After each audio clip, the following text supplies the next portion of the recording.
Hello, everyone. This is Tom Fox back for another episode of All Things Investigations, joined again by Mike DeBernardis. Mike, welcome back.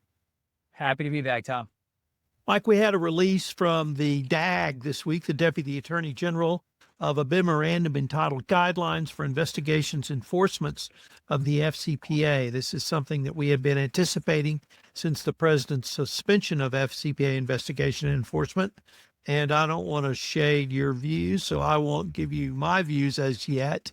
But there were some very interesting sort of introductory remarks that I thought maybe we could start with that and then go into some of the finer points that we both see in this. Yeah, that sounds great. It starts off with the memorandum establishes some guidelines. Then it gives some factors that everyone should be cognizant of. And I guess perhaps the first, but not surprising at all, is the total elimination of cartels and transnational criminal organizations. That would seem to be absolutely consistent with this administration's philosophy. Maybe your opening thoughts on that. Yeah, I think, to be honest with you, all of the factors are consistent with what we had expected. I think probably consistent with what you and I had discussed over the last few months, what FCPA enforcement might look like. Now, with some tweaks and I think some wiggle room built in a little bit, but focus on cartels. That has been since day one, early February, so almost day one, has been a stated goal of this administration's Department of Justice is to fight the cartels. And then focus on national security, which is built into these guidelines. And really, when it comes to the FCPA, a focus on prioritizing cases that at least are perceived to be putting U.S. companies at a competitive disadvantage. So those are all things we've talked about now for several months in anticipation. So in a lot of ways, in that sense, there's no surprises in this document. And I really like your emphasis on the competitive advantage angle, because I'm not sure we've seen a Department of Justice memo articulated as deeply as we saw in this memo. I have seen competitive advantage as a part of a U.S. national security interest for many years, and I think many have seen that, and we have talked about that. But here it's really embedded directly into what prosecutors need to consider. Yeah, it's interesting. And it's also, I think, interesting way they went about doing it, or the way that this memo went about doing it, because for a few months now, the way we had interpreted competitive advantage was we were going to focus the FCPA on non-U.S. companies competing against U.S. companies and doing so in a corrupt manner. And I think that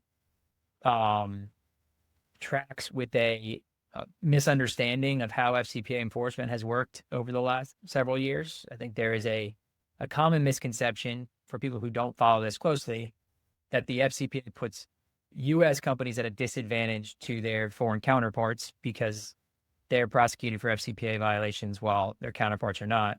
As you and I know, FCPA enforcement they'll grab anybody who they can get jurisdiction over, and that's often foreign companies. I think we've certainly seen years where there's been more enforcement against non-U.S. companies than U.S. companies. So I think that what we were anticipating was, hey, we're going to focus on foreign companies competing with the U.S. They went to some lengths in the memo to point out that we're not focused on the nationality of the offender. We're more focused on the nationality of the quote unquote victim. And we're going to focus on cases where a U.S. company was disadvantaged. In theory, at least the memo keeps open the idea that it could be a U.S. company putting another U.S. company at a disadvantage by engaging in corruption on a competitive tender basis or in competing for the same work. I think it was smart to do it that way, but also interesting in the approach.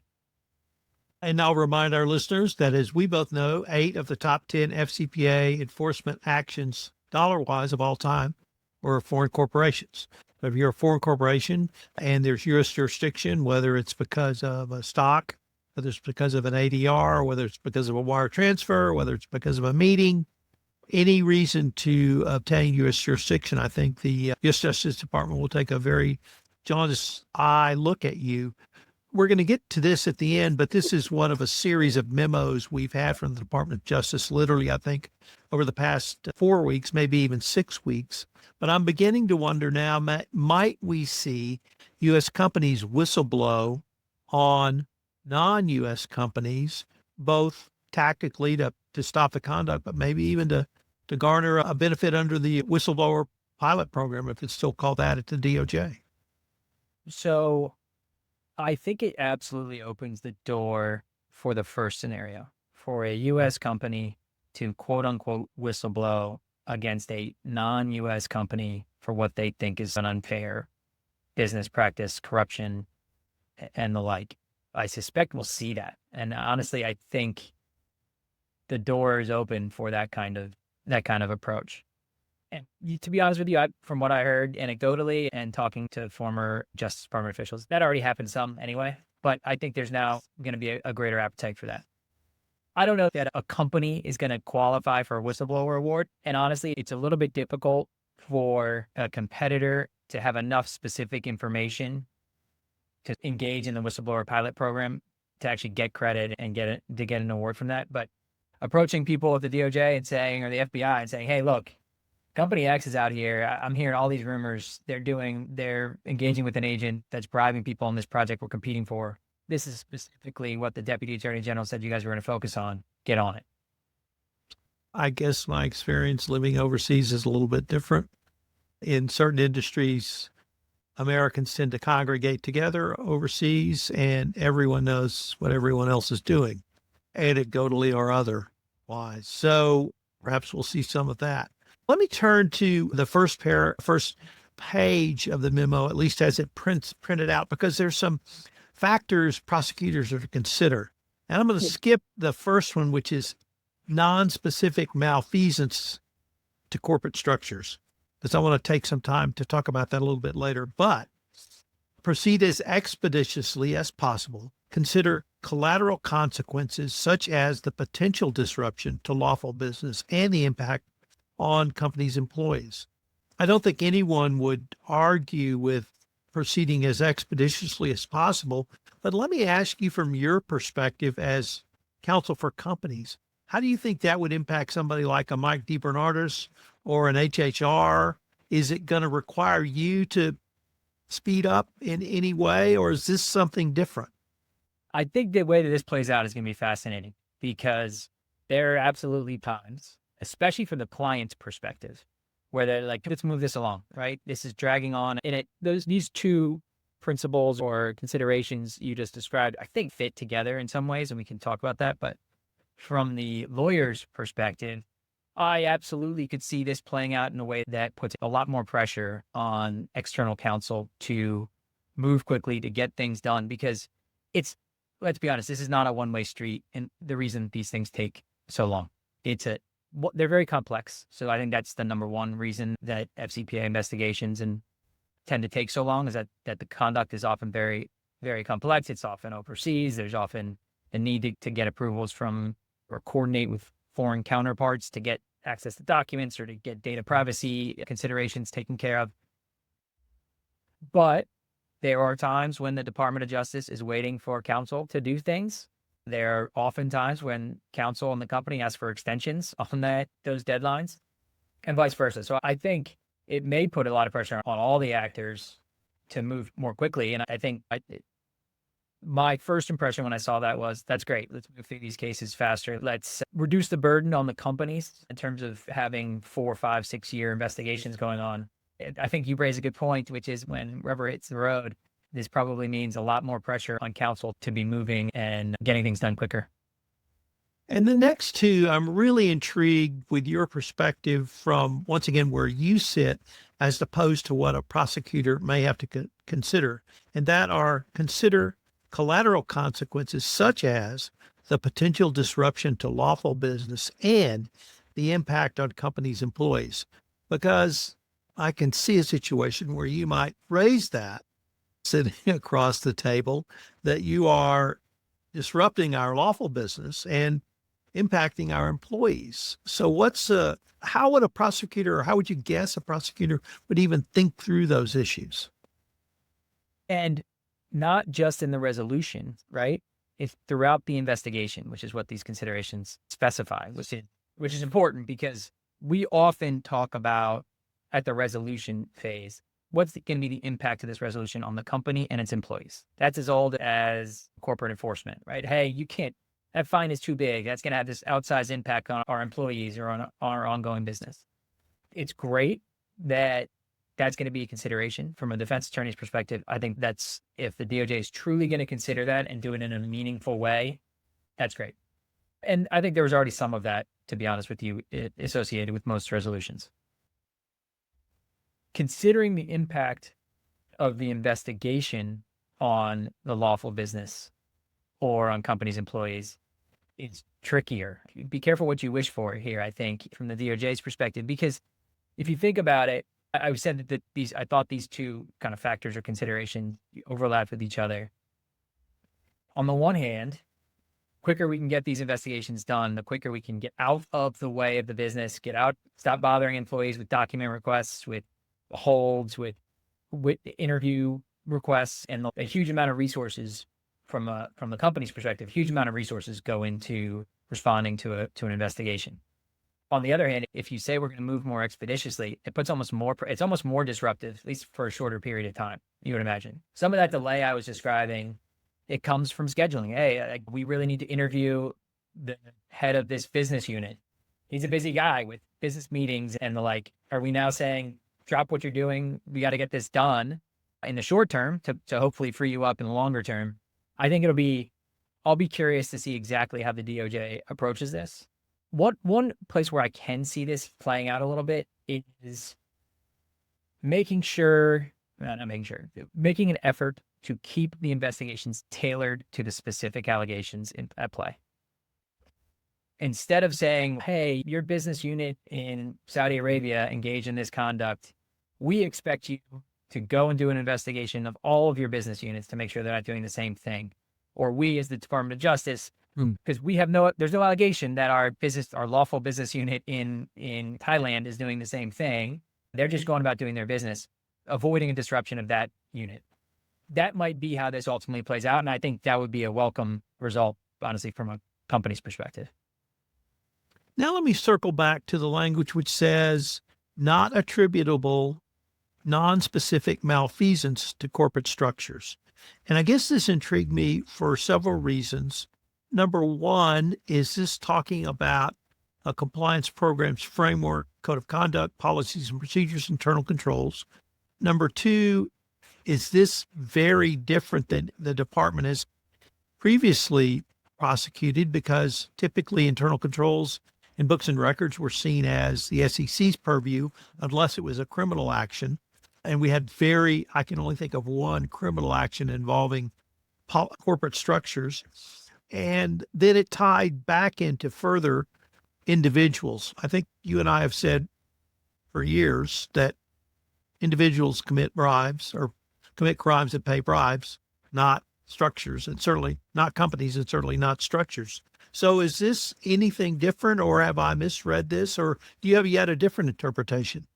I was left scratching my head a little bit here. I'm having trouble identifying a DOJ enforcement in the last, and I could miss one and somebody could comment and say that, oh, you guys missed this obvious one, but in the last 6, 7, 8 years where we had a situation when the DOJ was prosecuting or not prosecuting a company for non-specific malfeasance that was not directly related to individuals that have engaged in criminal conduct. I don't think what they're saying here is, hey, we're not going to, respondeat superior is no longer a thing. Companies are still going to be liable for the actions of their employees. I think if they were going to take away that principle, they would have been more specific. I think the idea is that for general corporate conduct, and this goes along with something that we can talk about later in terms of focusing on serious misconduct. We're not gonna slam the company for a lack of control that doesn't lead to a specific act of misconduct. Now, to your point, and I agree with you, that framework of enforcement has, in the last recent time period, been the purview of the SEC. That's what they have done. Is we haven't really identified a specific bribe, but we don't like this act, the way you're doing business in this way, and we can get you for books and records or internal controls violation. It really hasn't been a DOJ prosecution tactic. So let's maybe now circle back to largely where the memo started, which was prosecutors shall focus on cases in which individuals have engaged in criminal misconduct. I think that's consistent with every memo we've had from MADAG since at least Sally Yates and maybe even before that. Any surprise there? And you know what? I remember when the Yates memo came out, and as we all do, we all wrote blog posts and client alerts and everything about the Yates memo. And one of my colleagues who had recently joined the firm from the Department of Justice was just laughing. He said, "Is it the assumption here that we weren't prosecuting individuals before? The focus has always been on individuals. We've always wanted to prosecute individuals.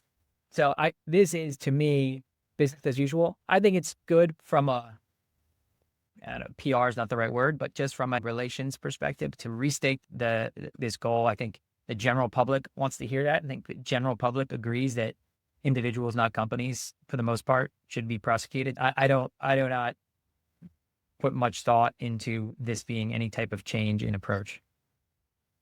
So there were additional language about advancing U.S. national security interests, and this was part of what intrigued me a bit because the language said companies gaining strategic business advantages, whether critical minerals, deep water ports, or other key infrastructures, and later it expanded it to sectors like defense intelligence and critical infrastructures. I think critical minerals, extractive minerals is clear. Deep water ports, maybe that's the Panama Canal. Maybe it's others. And certainly key infrastructure or other assets. But I read that second part around sectors. I think they're expanding it to software and maybe even chips. It's a long-winded way of introducing the topic of, I see American national security interest discussed in a way that puts really those companies in those industries, I think, under notice that if you do pay a bribe and you're a foreign company or an entity that's harming American interests, you may well find yourself under DOJ scrutiny. I completely agree, especially with the last piece in terms of that they are hinting at that this is gonna apply to technology, chips, software.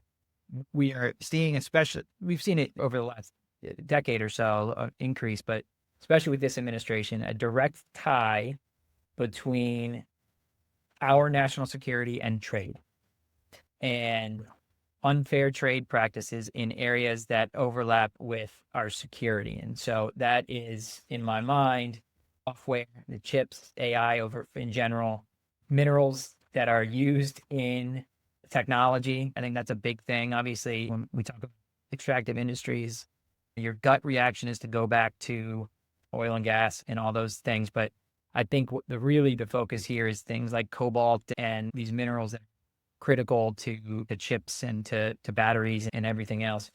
And so this to me is saying, if you're a company in these industries, you're on notice. We are focusing on this area. We will try to prioritize cases involving this area, particularly if you're a non-U.S. company that's taking advantage of the U.S. market and not always engaging in the best approach. I also think there may be now a desire, not that there wasn't before, but a focus on, hey, let's find these areas, these mining cases or these infrastructure cases where the jurisdiction wasn't always clear. It was a foreign company and the U.S. jurisdiction wasn't always clear, so we haven't touched them. Maybe we make but they're now critically important to or we're saying they're critically important to our defense, our national security. Let's make a bigger effort to make sure that we can't find a jurisdictional hook to go after this Chinese company on an infrastructure project or whatever it might be in the extractive industries. Let's turn a little bit of time to what the DOJ calls prioritizing investigations of serious misconduct, perhaps hearkening to the Serious Fraud Office in the United Kingdom as opposed to the Unserious Fraud Office. But I don't want to say they're carve-outs, but there appear to be some priorities that DOJ is going to look at. Once again, they said they are not going to look at cases involving misconduct of routine business practices or de minimis or low-dollar gifts, travel, and entertainment, those sorts of things. Would that be really consistent with what we have seen for some time? And then they went on to say, hey, don't forget there's two defenses, local law defense and then business courtesies defense. Anything really new or different about that? I don't think so at all. It's what struck me here is that, again, we discussed it a little bit earlier, but they've been focusing on serious misconduct for a long time now. And really, when we've seen cases that have involved that's excessive gifts and hospitality, or things that you might look at in different contexts and say, yeah, isn't that just normal business behavior in country X?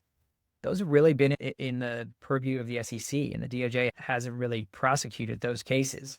Usually when gifts and hospitality is included in a DOJ prosecution at all, it's an add-on. It's basically just we've already identified this serious misconduct, and oh, by the way, you were also engaging in excessive gifts and hospitality. To me, this is not a change at all. I think this is consistent with what the DOJ has done. I don't know if this is supposed to be a signal that, hey, we're only going to go after super serious misconduct now, only the worst of the worst. I don't know. But when I first saw that, my gut reaction was, this is not a change at all from what has been happening previously. And then the last sentence in that section mentions potential investigation or prosecution by foreign law enforcement authorities, and the prosecutor is to consider whether or not that might occur. I don't recall seeing that in writing before, but my sense is that's been a part of the calculus for some time. I think it's interesting because where it's come up in the past is we want to avoid double prosecution. It looks like you're being prosecuted by another agency, or we're going to take that into consideration or try to avoid hitting companies twice.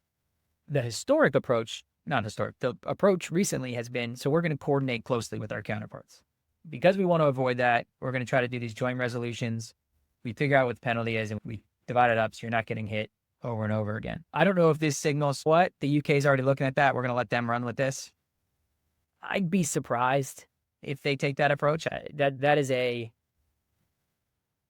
opposite of how law enforcement at various levels, state, federal, typically approaches opportunities to prosecute crime, is by saying, I'll just let somebody else take care of it, even though it's on my turf. We're all familiar with the different types of turf wars that happen between agencies and foreign and U.S. law enforcement. So I'd be surprised if all of a sudden the DOJ takes a hands-off approach and kind of lets other enforcement authorities run with these cases. Mike, we've got about 5 minutes left, so I thought maybe we might turn to what does this all mean, or maybe how HHR would think about advising clients. How do we use this information? Yeah, I think that's the key point. This has been, as you mentioned at the top, we've been waiting for. This is what we were waiting for. In some ways, I was satisfied because it fit neatly into the boxes I think we were expecting. The focuses are exactly what we were expecting. To me, one of the big takeaways is FCPA enforcement is not dead. If they actually follow these factors, there is a ton of activity that's exposed to FCPA enforcement. If you read the factor regarding cartels, for example, if you read that broadly, it could apply to, in any case where there's corruption in a country, corruption of foreign officials in a country where cartels thrive. So basically any sort of bribery of Mexican foreign officials, for example, in theory, right? You are adding to the environment, the sort of corruption environment that allows cartels to thrive. As we discussed, the serious misconduct piece that the DOJ really is focused on that for a number of years now. So that's not really a change at all. And then even the national security sort of focus, there's a lot of industries and a lot of business activity that it can be captured there. So FCPA enforcement, first of all, that is not at all dead. And I think we will see that play out over the next few years now, where I don't know, we'll get back to the level we were at, but certainly the pause is over and we're back to business in terms of the DOJ is back to business in terms of investigating these cases. The second piece is we had with the memo, the criminal division memo back in early May, started to talk a little bit about the timelines. It seemed that there was going to be in the new corporate enforcement policy.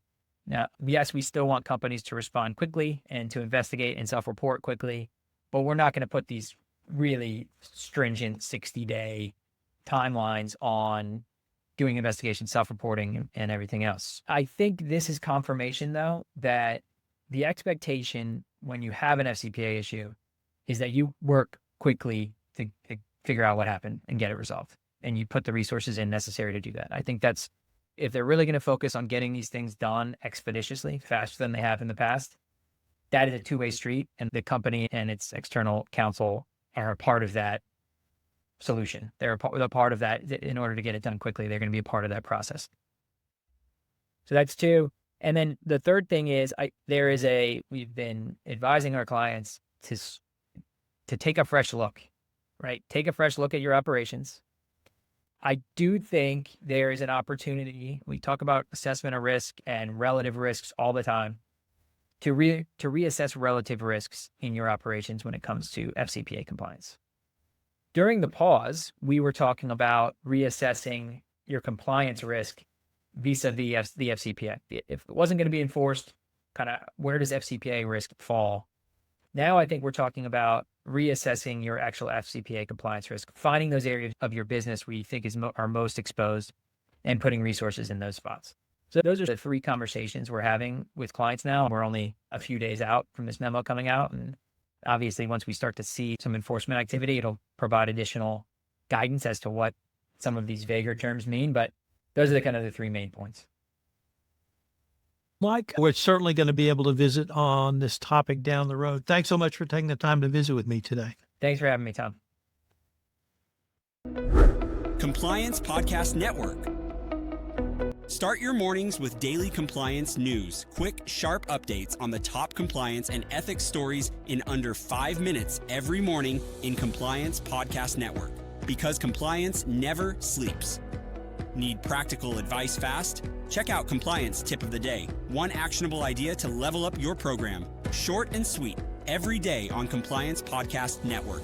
Got 10 minutes? We've got the week's top 10 stories. 10 for 10 brings you the big compliance headlines. Fast, fun, and focused. Every Saturday on Compliance Podcast Network. And don't miss the Sunday Book Review, where compliance meets culture through must-read books and big ideas every Sunday in Compliance Podcast Network.